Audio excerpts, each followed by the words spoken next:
తూర్పు దేశం నుంచి జ్ఞానులు వచ్చారు. ఎవరు రమ్మన్నారండి వాళ్ళు?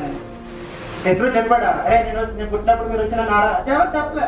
మరియమ్మ పిలిచారా? కబురెట్టారా? ఎవరు కబురు పెట్టలే. వాళ్ళు ఎన్నో సంవత్సరాల క్రితమే ప్రయాణం అయిపోయారు. రక్షకుడు పుట్టబోతున్నాడు. Praise the lord.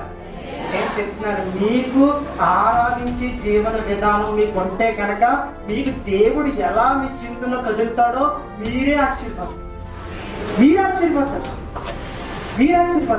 నిన్నటి బాధలో రేపు మాయమైపోతుంది. సమాధానం వస్తుంది, అదే స్థిరమైపోతుంది. సమస్య స్థిరమైపోతుంది అనుకున్నాను మీ బ్రదర్ నా జీవితంలో. కానీ సమస్య అయిపోయింది, సమాధానం అయిపోయింది నా జీవితం అంతా. హల్లెలూయా. Praise the Lord. ఆరాధించడం ఒక లైఫ్ స్టైల్.